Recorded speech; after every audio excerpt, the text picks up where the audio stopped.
saber que o encontro com a mocidade vai acontecer sobre a reflexão do Paulo Gustavo Spinelli, professor Paulo, querido amigo, estudante de filosofia, formou em filosofia na mesma faculdade que eu, em Juiz de Fora, Minas Gerais, até onde deram espetáculo no Bolsonaro.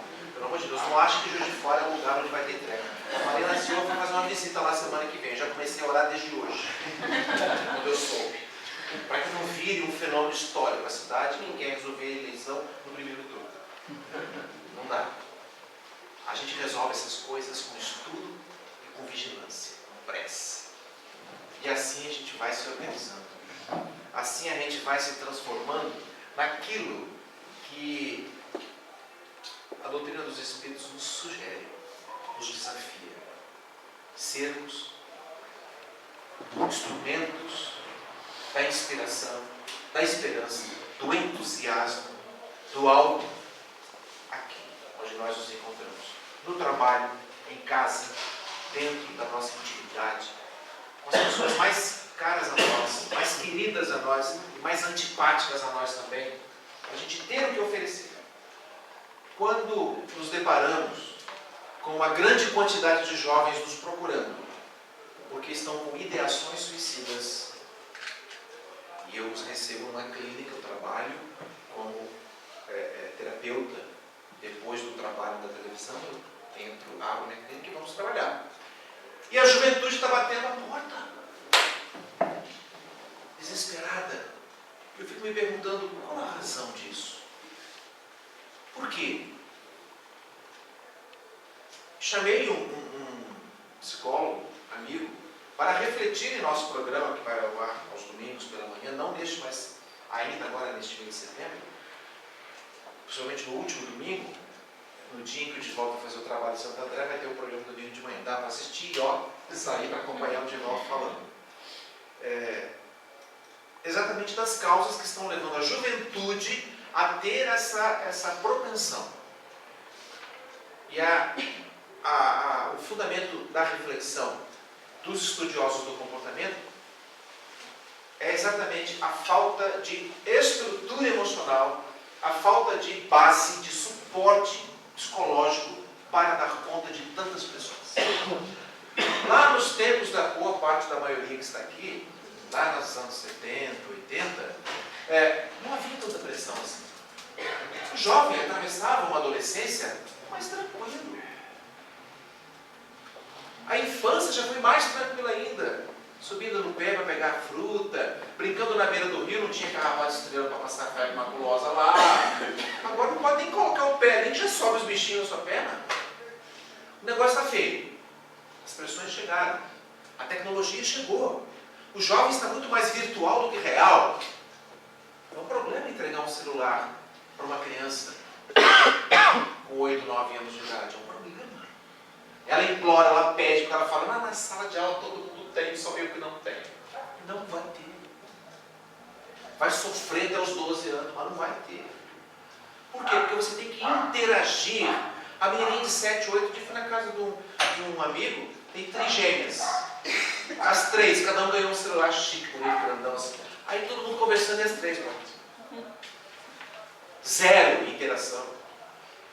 Mergulho 100% na vida virtual. Eu fiquei me perguntando, onde isso vai dar? Isso resulta numa adolescência, numa juventude despreparada no sentido da busca de uma reflexão sobre si mesmo. Ah, mas é muito cedo para começar isso aí. Não é cedo, não. A gente tem que pegar firme para que nossos filhos possam, já aos 5, 6, 7 anos, refletir sobre a espiritualidade, por exemplo. Refletir sobre si mesmo. A falta disso, por isso que eu falei do celular colocado no lugar, a falta disso leva um jovem até os seus 13, 14 anos, quando começa a construir o aparato da sua identidade pessoal. É quando o jovem larga aquilo que lhe serviu até então e não serve mais. Deixa de ser a criança da primeira e segunda infância e entra na puberdade, na vida adolescente, para saber quem é. E quando começa começa isso, não tem estrutura. Vai dar onde isso? As pressões aumentaram. A escola agora tem vestibulinho com 6, 7 anos de idade, 8 anos de idade. Tem pressão de pais, muitas vezes com um sentimento de culpa, porque tiveram que sair para a batalha e não tem tempo de qualidade para usufruir de uma convivência com os filhos dentro de casa. Então, empanturra o filho de brinquedos, de permissões, fazendo com que ele não entre em contato com um dos fundamentos do homem civilizado e equilibrado do futuro, que é a frustração. Toda criança precisa conviver com um não. As que crescem sem isso, por quê? Porque muitos pais, não, vão aqui e ali, tentam aplacar um pouco a sua culpa interna, permitindo tudo. E a coisa não funciona desse jeito. Estoura lá na adolescência, naqueles meninos e meninas despreparados para dar conta dos nãos que a vida vai lhe trazendo. Das frustrações que batem à porta, independente se ele está preparado ou não. Resultado, começa a vida de relacionamento afetivo, começam as pressões dos cursos técnicos. Antigamente não tinha essa história, não era um ou outro que tinha. Agora, para tudo tem curso técnico. Se não fizer um curso técnico, você não começa a se preparar cedo para a competitividade exagerada no mercado de trabalho. Características do tempo de agora. Mais uma pressão em cima do jovem. Mais uma pressão em cima dos pais, que veem a competição complicada por aí, olham os filhos e falam, e agora, o que eu faço? Como é que eu vou inserir meu filho no mundo financeiro? No mundo que vai além da mesada que eu dei. Nosso tempo ganhar mesada era no máximo R$5 cruzeiros na época. Para ir no cinema e comprar um biscoitinho na boca. Mirabel, né?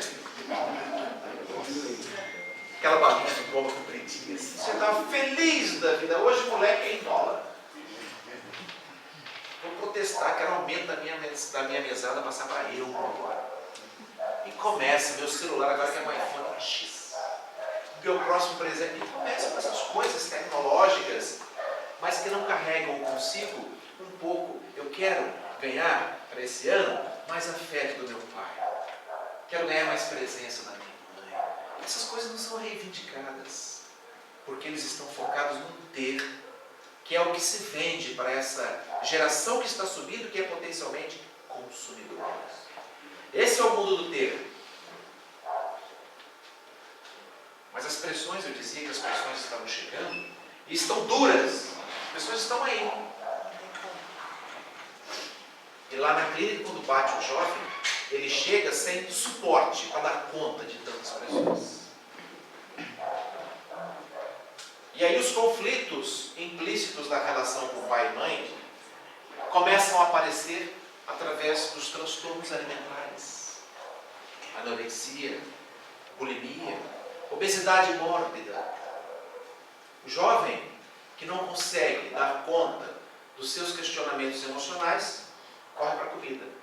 Ou come demais e retém porque tem vida sedentária, ou come de menos e aí começa a ter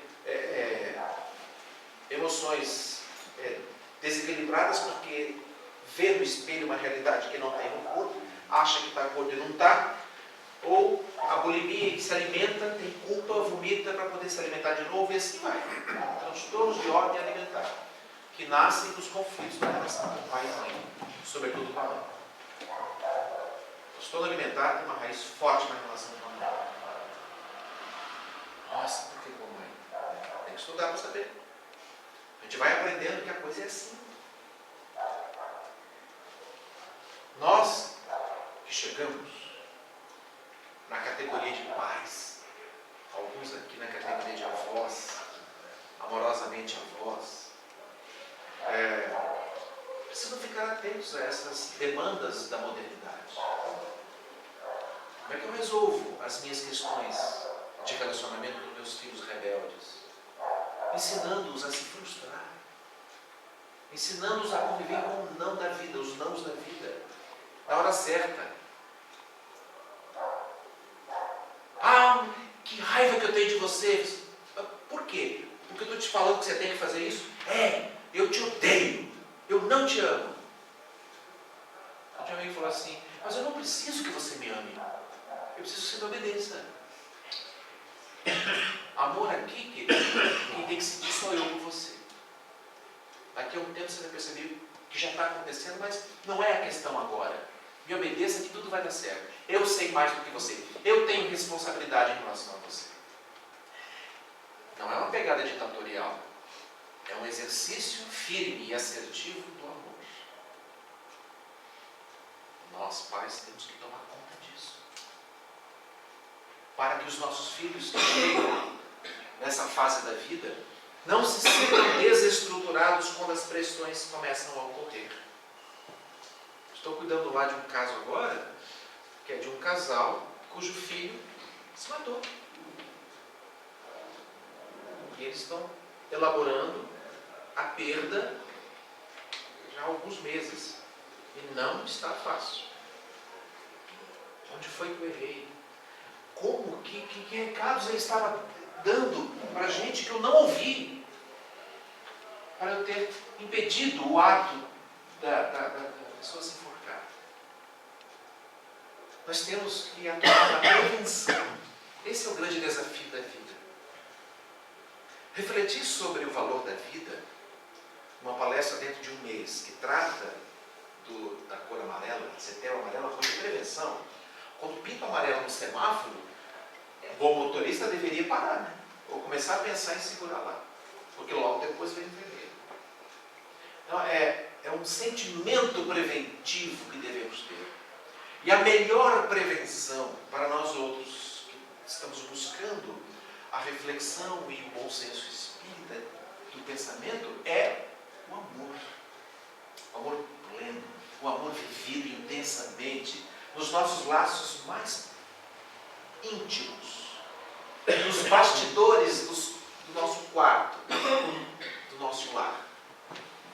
Não tem nada mais poderoso para exercermos a nossa missão como pais do que cuidarmos com amor e firmeza dos nossos filhos. Para ajudarmos a cuidar dos nossos netos. Essa é a grande lição de vida que o Espiritismo nos dá. Por isso que quando vimos aqui, cheguei já há alguns minutos e vi aqui algumas imagens convidando para a evangelização infantil, eu me recordo que eu estava na FEB, 1980 e poucos, quando a campanha permanente de evangelização estava começando. Ajudamos a elaborar os cartazes, os primeiros cartazes que vinham na contracapa da revista Reformador. Os amigos, o Salomão, o Meri, todos estavam lá trabalhando, o seu Giovanni, que era o presidente da FEB na época. Como que ia ser feita essa campanha? A gente ia pensando, de que maneira vamos alertar o jovem, a criança? A criança nem sabe o que é importante, mas tem que vir. Tem que vir, ponto final. É aqui que ela vai se alimentar dos fundamentos do espírito, dos fundamentos invisíveis da felicidade. Felicidade que não se compra no shopping. Felicidade que não se calça. Felicidade que não se veste. Felicidade que não se dirige. Felicidade que está bem longe da fama, do poder, do dinheiro. Felicidade que mora no abraço de um pai. Que mora na consciência da imortalidade da alma. O jovem, por isso que é tão legal falar de juventude, ver você tão maduro e tão jovem falando disso, empenhado com isso. O Paulo, nosso amigo, vindo para fazer uma palestra, e a gente, com a chance, o desafio que você propôs é interessante. Se cada um trouxer um amigo para assistir, já está ganho no dia. Está proposto o desafio. Lembro que um dia um amigo apareceu na mocidade, lá em Juiz de Fora. Rapaz vestido de preto, tudo de preto, blusa preta, jaquetão, sentava lá. Sentou lá no fundo. E eu olhei, tínhamos uns 18, 19 jovens na mocidade. E ele começou a chegar. Na segunda semana ele apareceu lá de novo. Já sentou no meio, mais ou menos aí onde vocês estão. Na terceira semana ele sentou no ponto, assim. Começou a fazer dinâmica, integração, ele começou a participar. Aí lá o pessoal começou a gostar dele, começou a bater papo. E um dia o pessoal falou o que significava para o jovem estar ali presente naquela reunião. E ele falou assim, eu não estou aqui por causa do Espiritismo. Eu estou aqui por causa de vocês. Eu gosto de vocês. Eu sinto que eu fui bem recebido aqui no grupo. Então, eu estou aprendendo sobre isso. Eu já sei um monte de coisa, já assisti um monte de aula. Mas o que eu quero mesmo é sair depois daqui com uma pizza com vocês. Bater papo. Precisando de amigos. Aí eu falei, que legal que você está falando isso. Muito legal. Mas a nossa felicidade vai ser maior ainda quando você entrar aqui por causa do Espiritismo. A gente precisa aprender a amar a nossa doutrina. Aí ele falou, por quê? Porque um dia nós vamos embora. Eu vou para outra cidade, de repente trabalhar, essa aqui vai se casar, vai mudar, aquele ali vai fazer um curso, vai passar numa faculdade que fica lá no sul. Ao passo que se você vincular-se à doutrina, ela sempre vai estar contigo. As circunstâncias transitórias não vão te prejudicar.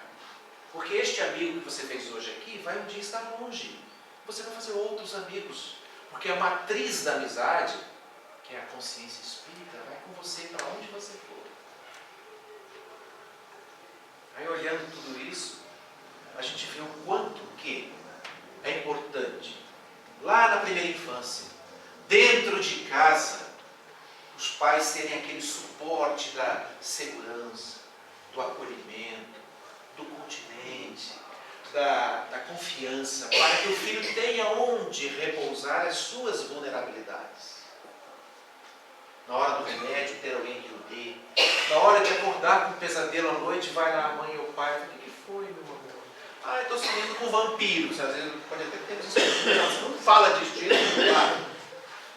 Não tem nada, é o pernilongo e tal, vamos ficar juntos. Aquele suporte de segurança. Na segunda infância, os porquês que vão chegando e você dando aquela cobertura. Quando chega a adolescência, e neste momento isso está acontecendo, as pressões do mundo vêm, sobretudo as do pré-vestibular.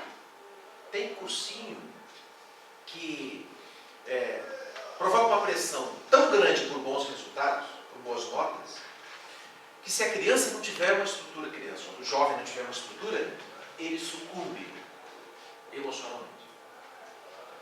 Daí o suporte de acompanhamento, da estrutura da família para permitir que ele possa vencer essa etapa e seguir com um equilíbrio razoável para superar os chamamentos do cotidiano, do destino. Para não ser tão pesado assim. Porque quando pesa demais, quando ele se sente incapaz de suportar o peso, é que começam a aparecer as ideações suicidas. A vontade de não sair do quarto, a vontade de ficar triste, a vontade de não conversar com ninguém, de não tomar banho, de não se alimentar. Vai deixando de lado a vida.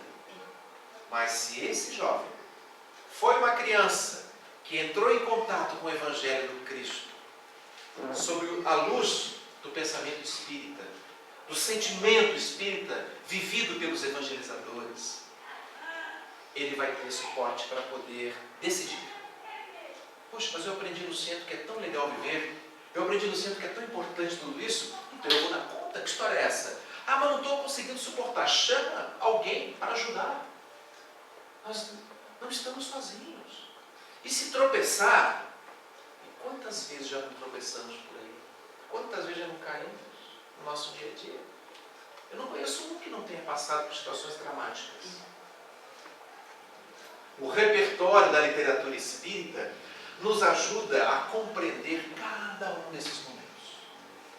O benfeitor Emmanuel afirma no livro Companheiro que Deus permitiu que as quedas d'água existissem para que nós descobríssemos quanta força e renovação podemos tirar de nossas próprias quedas.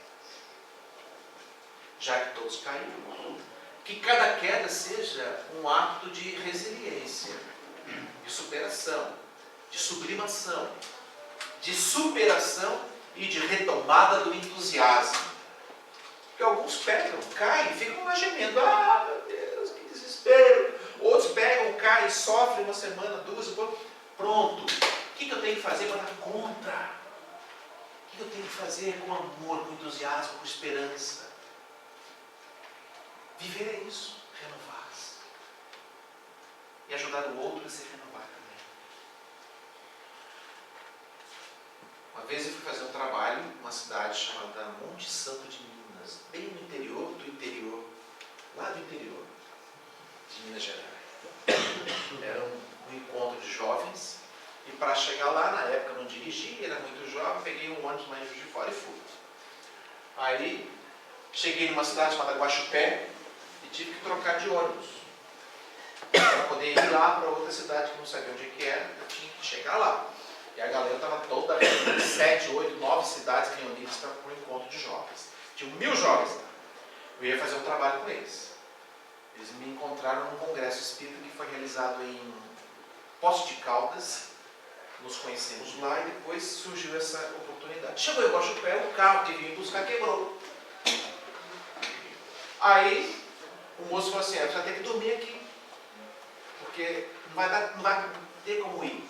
Eu falei, tá bom, me arruma um lugar aí que eu durmo. E me arrumaram lá uma pousada. Quando eu entrei na pousada, eu vi aquele corredor assim, vi um quarto, vi outro, entrei num quarto, sentei nas camas. Na hora que eu sentei na cama, parecia que tinha uns 8 sentando comigo. A cama afundou assim, ó.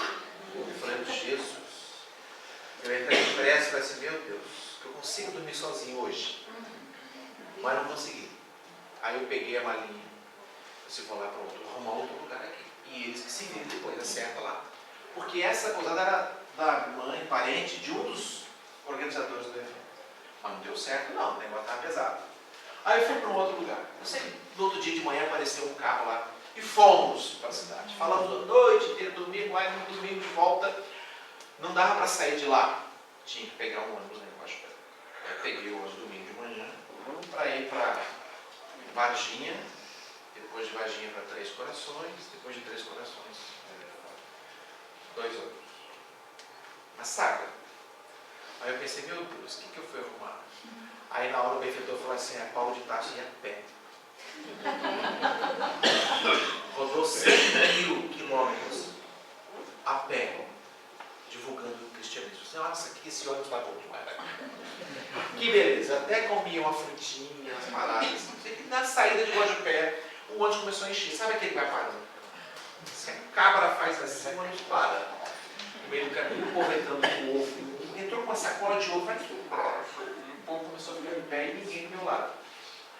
Começou a encher e eu vi que ninguém sentava no olho. Assim, Jesus, será que eu vou? Eu com 2 livros, lendo. Eu gostava de ler na viagem. E quando eu vi aquele um monte de gente em pé, ninguém ali, veio uma senhora assim, um pouco avantajada. Senhor, o karma não acabou ainda. Meu Deus, o que eu vou enfrentar? E a mulher chegou e falou assim, bom dia. Eu falei, bom dia. E ela pegou e deu 2 passos e foi embora. Eu falei assim, Senhor, será que você ouviu minha prece? Não, você... Sabe aquela que ocupa um lugar e meio? Atrás dela tinha uma jovem. Eu olhei. Ela me olhou e sorriu. Eu sorri. Falei, senta logo. Pensei assim, senta logo. Mas alguém... Aí ela pegou e sentou. Sentou, subiu lá. Eu olhei e falei assim, oi? Eu falei, a viagem vai ser boa. Pensei assim, a viagem vai ser boa. E ela...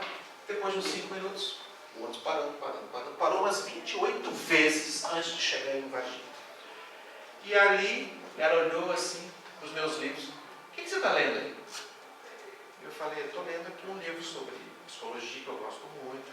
Esse aqui é um livro sobre reflexões espíritas, interessante, chama o Evangelho segundo o Espiritismo.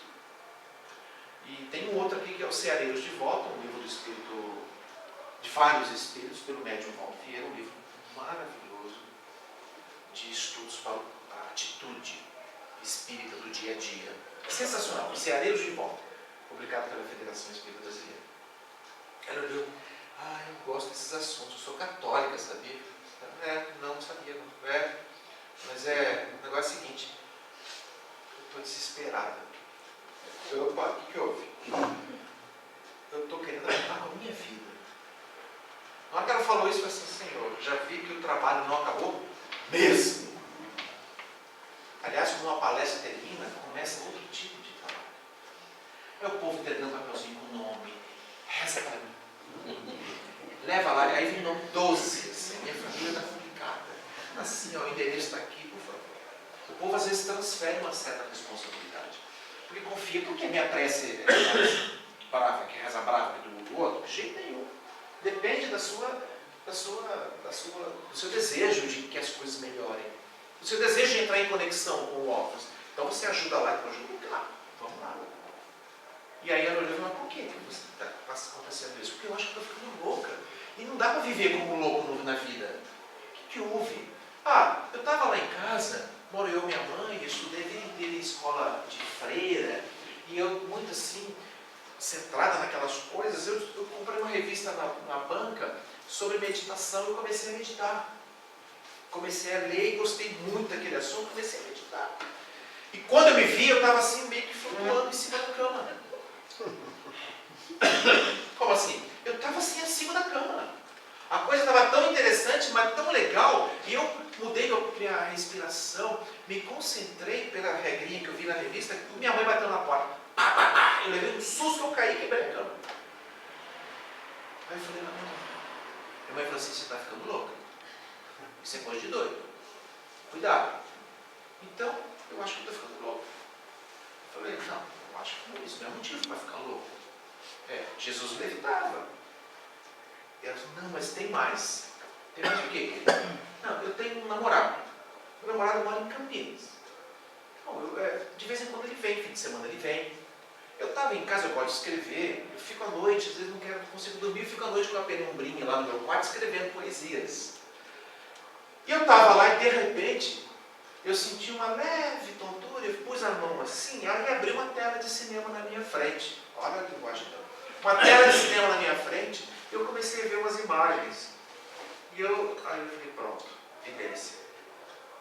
Aí eu comecei a ver o meu namorado lá em Campinas, claro, evidência. Evidência à distância. Eu comecei a ver. E aí eu vi ele abraçado numa moça. Aí aquilo me deu um susto. Aí eu falei, eu estou ficando louco, não é possível. 2 dias depois ele chegou lá para me visitar, e aí eu fui receber na rodoviária, abracei, dei um beijo nele, tudo. E meu bem, como é que vai fulano? Ele levou um susto, que era a tal da moça que estava lá. Porque lá na hora eu perguntei mentalmente o nome daquela criatura e apareceu o nome dela lá na tela. E ele, quem é fulano? Quem é fulano? E ele ficou tão desconcertado. Essa é a pessoa com quem você esteve essa semana. Não, não estive com ninguém. Esteve, sim. Esteve porque eu sei. Mas se você não tem prova disso, eu tenho. Pega a marca de batom que está na gola da tua blusa, que eu te dei de presente, inclusive, de aniversário no ano passado. Então eu acho que eu estou ficando louca. Não é possível uma coisa dessa. Quando eu ia falar sobre evidência, sobre fenômenos dessa visão à distância, que é o movimento do ser, da alma, é uma percepção, uma faculdade anímica, não necessariamente envolvendo espíritos, mas é uma faculdade do ser que a gente estuda no livro dos médiuns, inclusive a Kardec fala a respeito disso. Ela falou, mas ainda não acabou. Pronto, onde é que vai parar isso? Eu trabalho na farmácia, eu cuido lá do atendimento, e um certo dia eu estava em casa, dormi e acordei com uma impressão assim de que eu tinha visitado alguém, uma pessoa, vi um senhor. De vez em quando eu tenho essas coisas. Eu estava trabalhando, fechando a farmácia, chegou uma moça pedindo para que aviássemos uma receita para ver qual o valor dos remédios.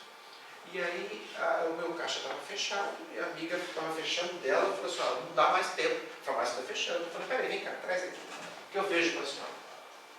E quando eu comecei a ver e bati o olho naquele nome, uma coisa me disse que aquele nome tinha alguma coisa a ver comigo, do doente, da pessoa. Aí eu olhei para essa moça e falei assim, essa pessoa aqui é sua parente? É meu pai. Se você me autorizar, eu posso ir contigo aqui à sua casa, vou pegar os remédios, eu posso conhecer seu pai? Eu tenho uma curiosidade. A moça não entendeu nada, mas claro, vamos. E quando fomos para o bairro onde ela morava, subindo a rua, eu vi a rua do meu sonho. Eu vi a casa do meu sonho. Passei pela sala que eu vi no meu sonho. E entrei no quarto onde estava o homem que eu vi no meu sonho. Eu fui lá cuidar dele. Através de uma receita que chegou na farmácia. Vai me dizer que eu não estou ficando louca. Eu olhei assim, pronto. Qual é o próximo passo? Ela tem mais. Estava numa festa de amigos, no fim de semana aí, tem uns 2 meses, um rapaz, estávamos conversando alegres, um rapaz chegou. E eu olhei para ele, senti uma angústia e falei para ele, assim, muito no particular, por favor, tem uma força aqui me dizendo para que você não faça o que você quer fazer. Ele olhou para mim e levou um susto tão grande. Ele falou assim, eu vou fazer. Você não pode fazer. Não está no seu direito dar fim à sua vida. Ela falou, quando eu me vi, eu estava falando numa linguagem que não era minha. Mas a vida me colocou na frente daquele moço que queria se matar, na hora que queria se matar. Olha como a bondade divina é tão grande.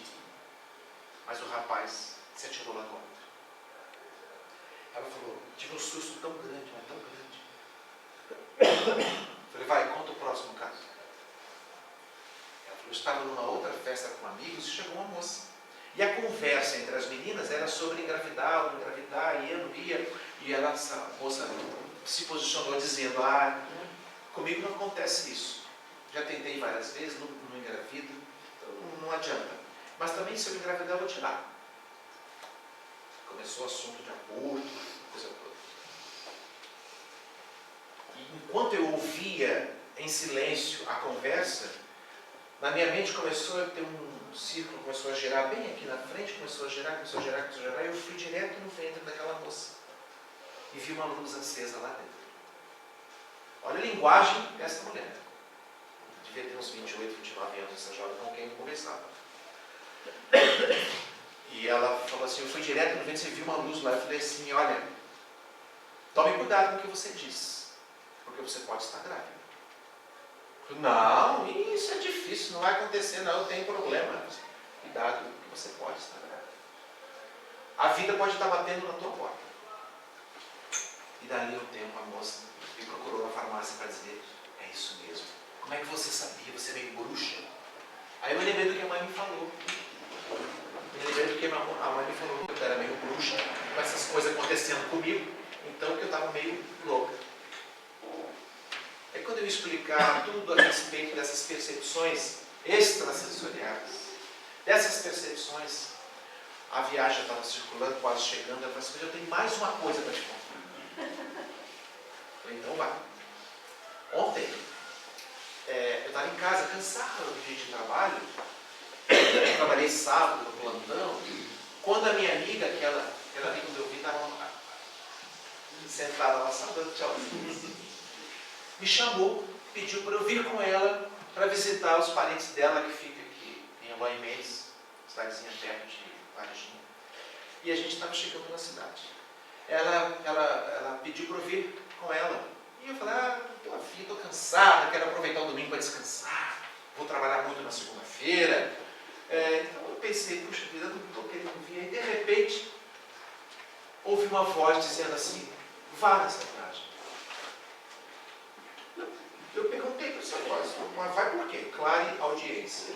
Olha a quantidade de mediunidades essa moça tinha, reunidas numa pessoa só.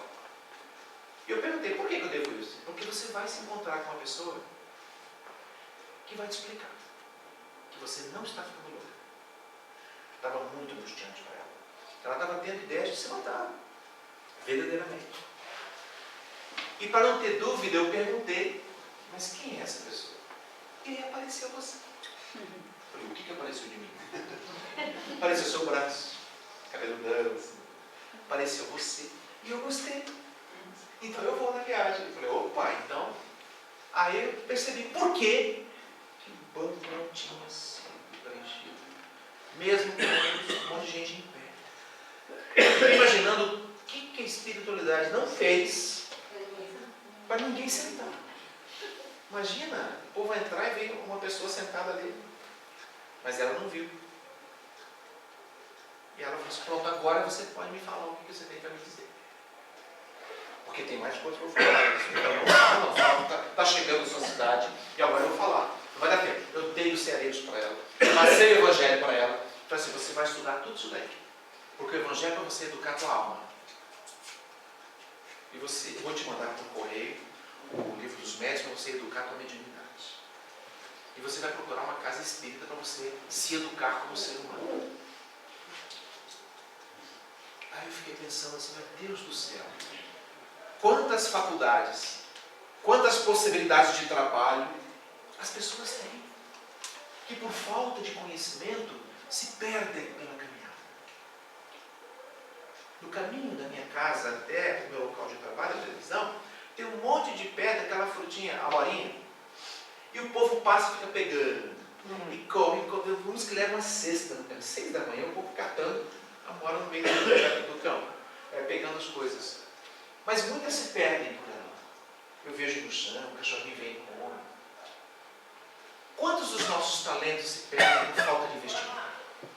Quanta coisa boa você tem no teu coração que você pode explorar. Através do quê? Pega um livro para ler. Sabendo assim, nossa, vem uma energia que eu sei que é boa. Eu sei que pode ajudar muita gente, mas como que eu posso fazer? De que jeito eu posso usar isso daí para o benefício dos outros e para o meu? Estudando, aprendendo o manejo. Para isso que eu vi aqui, a reunião de estudo sistematizada da doutrina espírita. Essa casa oferece todas essas ferramentas. Uma casa espírita equilibrada é uma empresa do bem, oferecendo produtos para a gente consumir. Só que não são produtos materiais, são produtos intelectuais, produtos afetivos. Além de fazer parte de um grupo com o qual você pode construir novas e diferentes e elevadas amizades, você vai ter um conteúdo intelectual para você refletir em casa, dar sua atitude diante da vida, aprender novas habilidades, descobrir novas ferramentas de serviço, para você mudar o mundo da vida. Para você mostrar para as pessoas que te circundam que vale a pena viver. Essa é a grande sacada. Esse é o grande empenho que o Espiritismo provoca na nossa vida. A gente aprende aqui que não basta apenas crer. É preciso também compreender. Mas não basta apenas compreender. É preciso também crer. E essa dinâmica do que vem primeiro, não importa. Na engrenagem da vida, tudo funciona quando a gente se dispõe. Na engrenagem da vida, a gente passa a ser um instrumento. O benfeitor Emmanuel fala isso. Quando você lê uma página, ela lê uma página aqui para a nossa reflexão, dizendo que a vida prossegue para muito além do túmulo. Quando a gente entra em contato com uma página dessa, diz Emmanuel, nós já somos escalados compulsoriamente para servirmos ao Cristo. Não basta uma, eu pensei, pô, irmão, esse é um livro inteiro, dá tempo de desistir. Não, basta uma mensagem. Basta entrar em contato com essa energia do aroma do amor pleno que Jesus trouxe para o planeta, para a gente se colocar tal como Francisco sugere, colocarmos como instrumentos. Que eu seja um instrumento da paz. Tal como o menino que eu fui lá atrás, uns 18, 19 anos, voltando para casa, pegando um ônibus movimentado, cheio de gente, foi um instrumento para que uma menina pudesse achar o seu caminho no campo da mediunidade. Quanto talento guardado, que com orientação devida, foca. Eu fui outro dia no sítio de um amigo e tinha um senhor lá podando a árvore. Aí eu olhei, aquilo é uma lição para a gente. O jardineiro é uma lição para quem tem olhos de ver. E a gente aprende com isso. Porque a árvore cresce desordenadamente. Ela cresce porque ela tem uma força vital para crescer. Os galhos vão para cá, para lá, alguns crescem mais para lá, para cá. O que o jardineiro faz? Ele chega com a tesoura e vai podando a árvore para que ela cresça de maneira ordenada, para que ela cresça de maneira equilibrada. Assim a vida faz com a gente. Nós somos como que árvores em pleno crescimento. Só que não podemos crescer de maneira desordenada, atirando para tudo que é lado.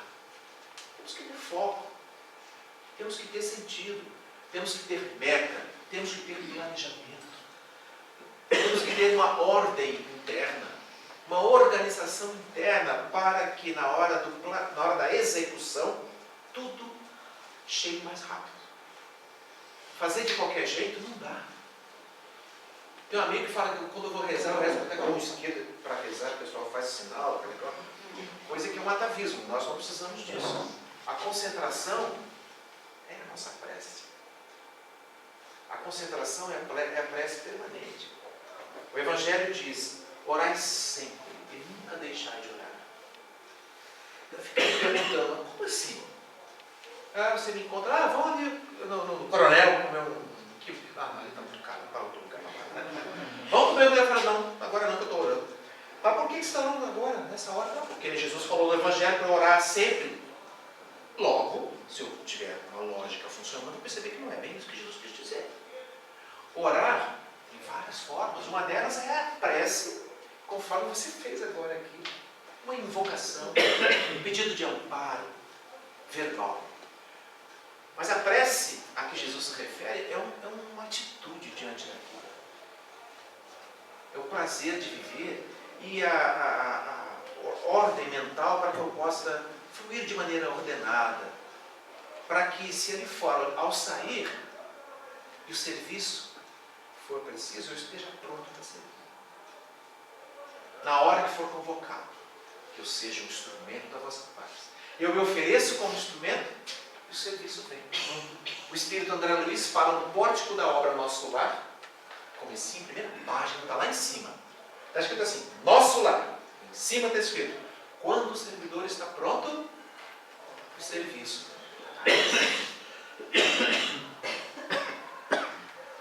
E a gente frequenta uma casa, longos anos.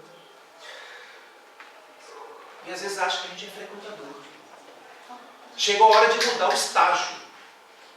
Chegou a hora de mudar o rótulo. Passar de frequentador para trabalhador. Oferecer-se ao serviço. Entregar uma mensagem. Frequentar um grupo de estudo. Aprender tanto, que chega uma hora que até dá para fazer uma palestrinha. Começa assim. Depois você está falando para milhares de pessoas. Gente, já falei para 5.000 pessoas em Congresso Internacional de Espiritismo. E já falei para uma pessoa, que estava inclusive bêbada. Dormiu de 10 minutos da palestra para frente. E aí o vídeo nos acordou e queria tirar a roupa. Falei, Jesus, tudo isso numa palestra só, me ajuda. Aí o pessoal do centro foi lá, pegou, levou para o atendimento. E eu me sentei com a palestra 3 vezes e fui dar paz na moça. Porque o serviço, quando aparece, você tem que estar pronto para trabalhar. Com a mesma dedicação, o mesmo empenho, o mesmo desejo, a mesma vontade. O que faz as pessoas sofrerem muito é uma doença que a gente carrega. É a doença da vontade. Problemas com o querer. Enfrentamos problemas graves com o desejo. A gente deseja e não deseja. É mais gostoso ficar quieto em casa, fuçando no celular e não falando com ninguém durante 8 horas. Porque eu estou em contato com o mundo, mas virtualmente. Aí eu não faço uma sociedade. No máximo eu faço uma comunidade. E comunidade não é uma sociedade. E o ser humano vive em sociedade. Para isso que eu tenho o poder da fala. Está lá. A parte terceira do livro dos Espíritos, quando Kardec questiona aos espíritos a questão da palavra. E fala, é para isso que a gente fala, para conversar com os outros. Agora, se eu fico eu calo a minha boca. Não podemos abrir mão do campo fértil que temos à frente para sair semeando. O Evangelho fala do semeador. E o semeador saiu a semear. E encontrou terrenos inférteis, terrenos ásperos, terrenos espinhosos. Mas encontrou terrenos onde era possível jogar uma semente boa. E dali brotaram por 100 outras frutificações. Parábola do semeador. Na nossa vida funciona. A gente sai a semear todo dia. A gente acorda a semear todo dia. Porque nós somos um terreno. Resta saber se somos férteis. Tem áreas dentro da nossa intimidade psíquica que são rígidas, são áridas, estão secas, precisando de adubo. precisando de aguinha, a água da leitura, a água de uma nova amizade, a água do desejo de serviço. Aí eu vou começando aos poucos a educar e a querer. Aí eu aprendo a querer. Eu quero servir alguém. Eu quero me preparar para ser um bom trabalhador, um estudante da luz. Eu quero fazer isso pela minha esposa, eu quero fazer isso pelo meu filho, eu quero fazer isso pelo meu lar. O jovem que tenta se matar está enfermo da vontade. Ele entregou a vontade dele às forças da vida descontrolada. Retomar essa força, trazer para si o poder de dominar a si mesmo, é um exercício de autoconhecimento, que está no cerne da filosofia espírita. Conhece-te a ti mesmo. Esse é o nosso grande desafio. Se sairmos daqui hoje, dispostos a entender qual é o nosso manejo, nossa forma de lidar com a vida, já teremos dado um grande passo para aprender a querer, para aprender a usar a nossa liberdade, que nos faculta a leitura da obra espírita. Sim, podemos fazer o que a gente quiser. Aí vem o Espiritismo para nos educar a aprender a querer o que a gente deve fazer com a nossa liberdade, para não termos problemas com o futuro, já que somos herdeiros do passado. E o passado bate a nossa porta agora, com as nossas inibições, com as nossas doenças, com as nossas tendências. As sementes estão nas mãos do semeador de agora, para trabalharmos para o futuro que haverá de vir, nas múltiplas vivências que teremos ao longo da grande vida. E aí, quem sabe, ainda hoje, a vida vai nos trazer experiências de confirmação de que a gente quer educar o nosso querer. A gente quer dominar a nossa vontade. O Espírito Emmanuel fala no livro Pensamento e Vida que a vontade é o centro coordenador da grande empresa mental. Uma empresa tem vários departamentos. A da mente tem o departamento da memória, o departamento da imaginação, o departamento da inteligência, o departamento da delicadeza. A vontade bem controlada, bem educada, cuida bem dessas várias funções da vida. A vontade desarticulada faz com que a pessoa vá pela vida como se fosse aquela folha solta ao sabor do vento. Vai para onde o vento manda. Nós não podemos permitir uma coisa dessa. Chega a hora de tomar conta da gente. Chega a hora de assumir que temos responsabilidade pela construção da nossa felicidade. Chega a hora de aprendermos a ser gratos. Gratos pelo bom amigo, pelos pais, pelos filhos que nos trazem lições. Eu tive uma senhora empurrando um filho que teve paralisia cerebral e já teve deficiências de funcionamento mental. Olhei aquilo e falei, meu Deus, ampara essa mulher, abençoe essa família. Porque para receber alguém tão comprometido, num processo expiatório tão violento, é preciso que alguém tenha aceitado tê-lo como filho. É expiação para aquele que está resgatando, mas é uma provação para a família. Então tem que ter uma estrutura para segurar a onda. Aí eu fui, eu não resisto, o jornalista é fogo, quer saber a notícia. Eu vou lá e perguntei como é que foi, como é que está. Eu agradeço a Deus pelo meu filho na minha vida. Porque meu filho é ao mesmo tempo a minha algema e a minha libertação. Ele me controla e ele me liberta. Eu saio com ele correndo pelo parque. O parque da cidade não tem carro. O parque se tirar eu levo para cá, levo para lá, enfim, pega as galinhas da mola, vem tudo em volta da gente. Os passarinhos vêm e ele ri, aberta, eu vejo o sorriso dele. E ele alimenta a minha vida. Essa gratidão que a gente tem como prioridade. Essa gratidão que me fez escrever o meu livro, que eu trouxe aqui, para mostrar a vocês. Meu livro dedicado à minha mãe.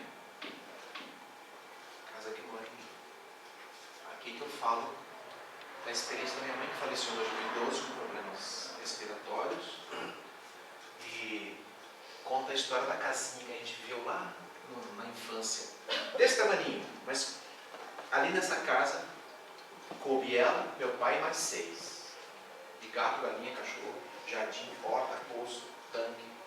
Vou viver um pouco do resgate dessa gratidão pela figura tão importante da mãe.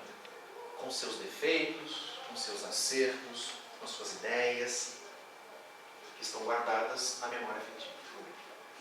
Onde está a tua memória afetiva? É nela que você vai buscar os recursos para não sucumbir às pressões. Se tiver difícil, tem atendimento fraterno aqui.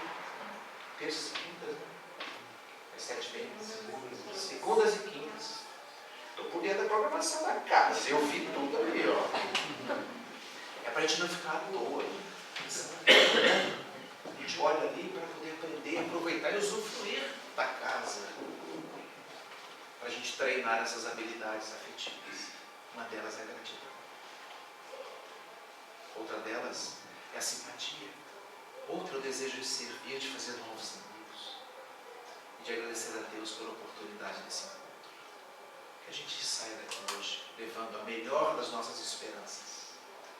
Mas temos que sair daqui carregados de bom humor. Daquela alegria silenciosa.